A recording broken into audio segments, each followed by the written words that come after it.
All right, everyone, this is Marco Palmero, founder of Ulysses in Dubai, and this is Deal Reaction. In this video, we are going to discuss the acquisition that was initiated by Microsoft a couple years ago to take over Activision Blizzard in the gaming industry or the gaming sector.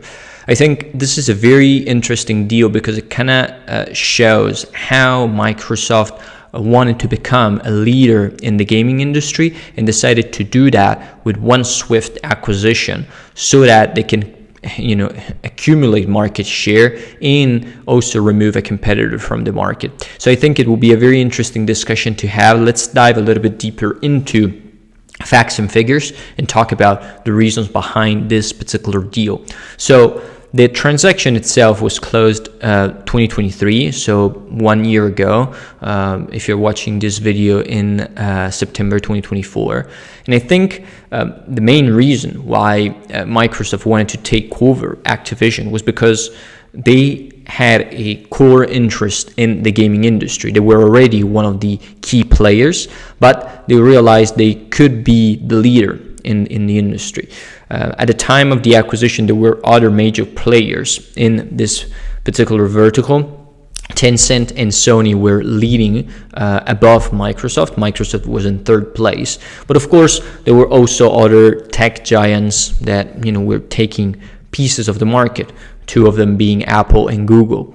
Now, the interesting point is that at that time, Tencent was owning 14% of the market, Sony 10%, and Microsoft 7%. But interestingly, Activision was owning 5.5% of that market. So fundamentally, by looking at this summarized data, we can clearly see that Microsoft realized that combining the market share of Activision with its own could position them as the second major player in the industry and potentially propel them to first position if they did everything right.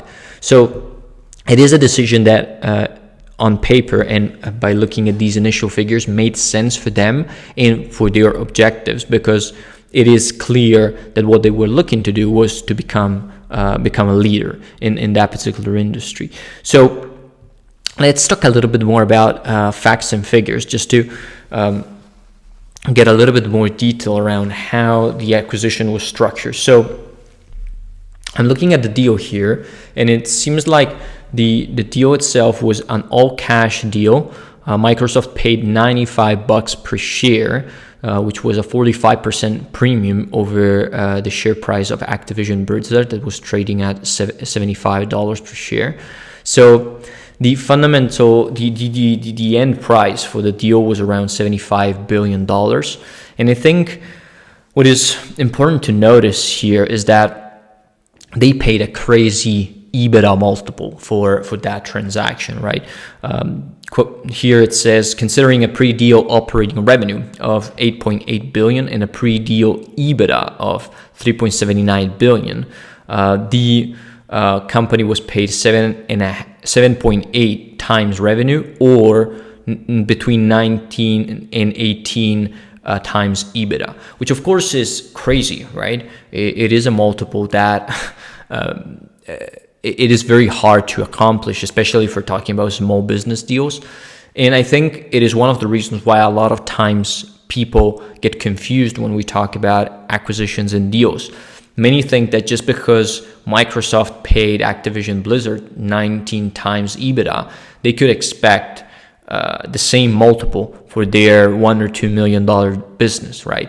The problem is that we're talking about two different assets.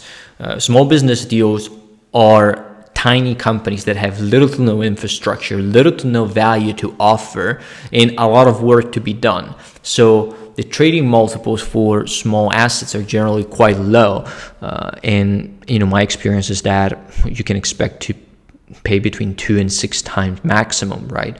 But when you go up the food chain and you talk about billion-dollar deals, there are other factors that need to be considered, right? The synergies, the assets that you're acquiring, the know-how, the expertise, and all that sort of stuff, which dramatically drives price upwards. And I'm not saying that is right, because in many cases we've seen deals that we're overpaid, plain and simple. But I'm thinking that for large acquisition, it is justifiable to have higher pricing, because you're also acquiring a strong brand name. Again, market share that is actually significant, because we're talking about 5.5% of the entire gaming industry. So all these things have weight on the negotiation table, and they will drive price up invariably. So I think, overall, the valuation is crazy if we are looking at it with the lenses of small business acquisitions. But if we take it as a perspective and we look at what Microsoft was looking to accomplish, it actually made sense for them to pay that amount, because then they were able to fundamentally get 12.5-13% of the entire market share by combining their business with Activision. And I think the important aspect of this deal is the fact that Microsoft also wanted to add the technology, the know-how, and the expertise of Activision Blizzard into their own system. That was another benefit that Microsoft could derive out of this particular deal. The fact that they were acquiring another company who's already well positioned in the market and knew how to do good stuff that people were buying. So they could leverage all that know-how, expertise, to improve the quality of what they were providing and what they were currently selling, while at the same time integrating the two companies together and improve their product line. So economies of scale and other synergies were definitely what Microsoft was looking for in this deal. And I think this is a clear example of wanting to dominate a market and using and leveraging acquisitions to do that.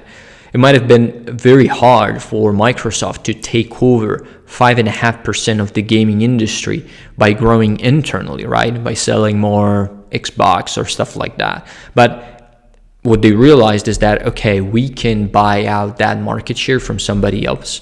And we don't only benefit from taking a competitor off the market and getting control over that company, but we also add the know-how, the expertise, and all that stuff to our current operation.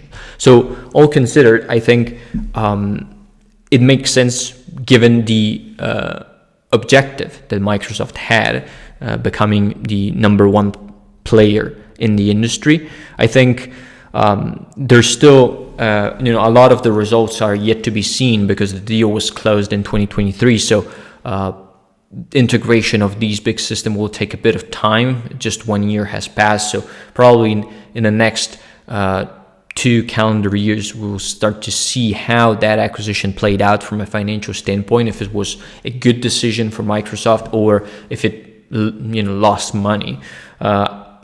Overall, I mean, if I had to look at a deal purely from a financial perspective, I would say the exit multiple for Activision Blizzard was, bonkers. It was completely unjustified. But again, I'm giving you these thoughts and expressing this opinion because I'm looking at that deal as I would look at a small business acquisition. But the two things are not the same, really. It's like the case of a medical appeal company that came to us, and it was a startup generating about $1.5 million a year in revenue, and they wanted to sell, right? And they used Abercrombie as an example to say, well, we expect 15 times EBITDA for our business because Abercrombie sold for that amount. What we had to explain to them was that they were just making $1.5 million, while Abercrombie was a major player. And so many times I see people being a bit delusional because they read this general and summarized information that I just discussed with you, and they think just because Microsoft overpaid for a deal like Activision Blizzard, they can expect the same amount for their small business. That is rarely the case, and many times sellers will have to get back to planet Earth if they really want to get a deal done, because we're talking fundamentally about two different markets, and those assets don't trade for the same multiples, right? But all considered, I think if Microsoft is able to consolidate the position over the next couple years, this acquisition can position them as the #1 player in the gaming industry, which would be huge for them, of course. I'm happy to hear your thoughts around the deal in the comment section. As always, we didn't cover much of the technical stuff. It's more like a strategic outlook